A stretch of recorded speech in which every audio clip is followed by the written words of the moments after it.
I scored 91 in JAMB Use of English, not because of magic, not because my English was that perfect, but because of strategy and consistency. In this video, I'm going to be showing you the exact thing I did, the simple and practical steps you can copy, especially if you are sitting JAMB in the year 2026. Good day, everyone. My name is Ebenezer Oluwagbenga Adeyefa. I am popularly known as Big Ben. I am a final year student of the Department of English, Faculty of Arts, University of. The first thing I did differently is how I solved my past questions.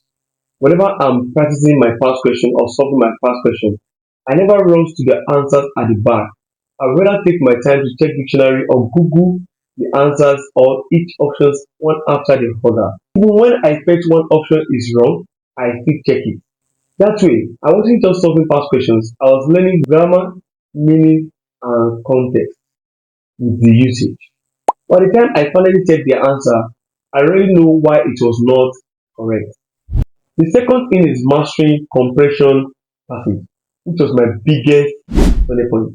Even along the line, I realized that compression passage carry more marks.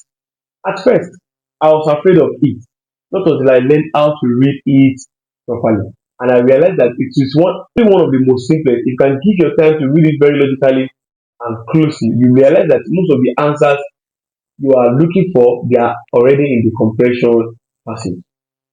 If you want to make a video on how to score 5/5 in compression passage, just type compression in the comment section.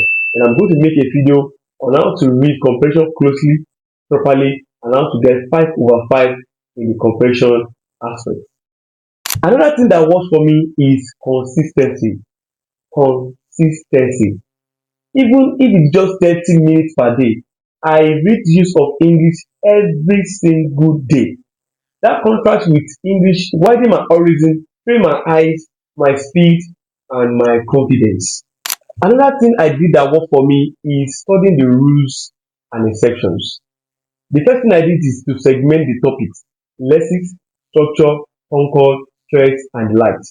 So I studied the rules and most importantly their exceptions, because in most occasions JAMB tests you on the exceptions to every rules. JAMB tests you on what? On the exception to every rules. Another thing I did that worked for me is getting a very big cardboard. I got a very big cardboard. I wrote all the words, synonyms, and their opposites, and I pasted it in my room.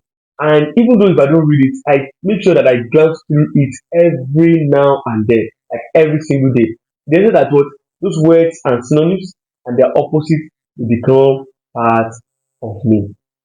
Another thing that is very important is mock exam. It is very important for your success. I attended HUS, that is Home of Scholars tutorial in Ibadan.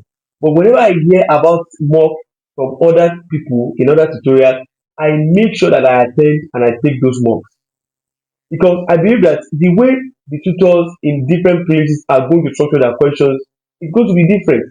They are not going to be asking the same questions. They are going to be asking different questions based on their knowledge of English.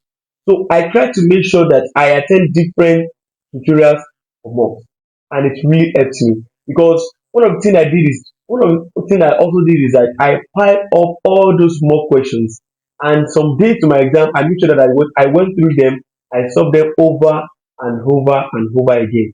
If you find this very helpful, do not be stingy to subscribe, comment, like, and share to others. So another thing I want to say is that I'm running a free online tutorial. If you wish to join, check my bio for the link and you are going to find yourself on the page. Thank you so very much. I remain Big Ben.